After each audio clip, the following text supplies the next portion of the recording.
ഇത് ഇങ്ങനെ മുട്ടിച്ച് വരിച്ചാണ്ടല്ലോ ഇപ്പം ഇവിടെ എപ്പോക്സി ഇരിക്കില്ല. എപ്പോക്സിക്ക് മിനിമം 2 mm ഗ്യാപ്പ് വേണം, 2 mm ഗ്യാപ്പ് വേണം. അപ്പോൾ ഇതില്ലാതെ എപ്പോക്സി പിടിക്കില്ല. കണ്ട, അപ്പോൾ നമ്മൾ ഇതിട്ട് ചെയ്യണം. മുട്ടിച്ചിട്ട് എപ്പോക്സി ഇരുത്തിയാൽ ചെയ്യില്ല. അതിൽ എന്ത് ഹോൾ അടിച്ചാലും നിങ്ങൾക്ക് ലീക്ക് വരും. കണ്ട, ഇങ്ങനെ ചെയ്താൽ മാത്രമേ നിങ്ങൾക്ക് 100% കൊള്ളൂ. നിങ്ങളുടെ വീടുകളിൽ എല്ലാവരും ഒന്ന് പോയി നോക്കുക. നിങ്ങളുടെ വീടുകളിൽ പുതിയ വീട് പഴയ വീട് പണിനോട് കോർണറിൽ എപ്പോക്സി വർക്ക് ചെയ്തിട്ടുണ്ടോ എന്ന് നോക്കുക. ചെയ്തിട്ടില്ലെങ്കിൽ ഇന്നല്ലെങ്കിൽ നാളെ നിങ്ങൾക്ക് പണി ഉറപ്പാണ്. ഇനി അങ്ങനെ വന്നു കഴിഞ്ഞാൽ കട്ടർ മെഷീൻ വെച്ചിട്ട് നമ്മളിങ്ങനെ കട്ട് ചെയ്ത് കൊടുക്കാം. ടോർച്ച് പോയിട്ടുള്ള മെഷീനിൽ വെച്ച് ഇങ്ങനെ കട്ട് ചെയ്ത് കൊടുത്ത് നമുക്ക് ഇതിൻ്റെ ഉള്ളിൽ റീഫിൽ ചെയ്യേണ്ടി വരും. ഇല്ലെങ്കിൽ ലീക്ക് വരും. കാരണം ബാക്കി എല്ലായിടത്തും എപ്പോക്സി ചെയ്തിട്ട് കാര്യമില്ല. കേരളത്തിൽ വർക്കേഴ്സ് ശ്രദ്ധിക്കേണ്ട കാര്യമാണ്. പല വർക്കേഴ്സ് വിട്ടുപോകുന്നുണ്ട്. ശ്രദ്ധിക്കേണ്ട കാര്യമാണ്.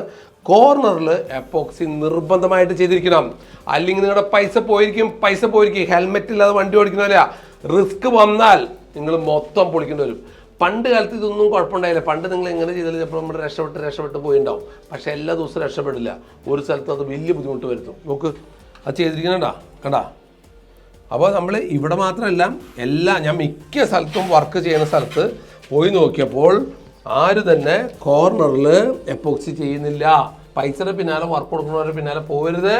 പൈസ കുറച്ച് കൂടിയാലും പണി അറിയുന്നവർക്ക് വർക്ക് കൊടുക്കുക. അത് പൈസ കുറച്ച് പൊക്കോട്ടെ. അല്ലെങ്കിൽ ഉണ്ടല്ലോ ഇത് മൊത്തം കുത്തി പൊളിക്കണല്ലോ, വീണ്ടും നിങ്ങൾക്ക് 2-3 ലക്ഷം രൂപ ചിലവായിരിക്കും കിട്ടും.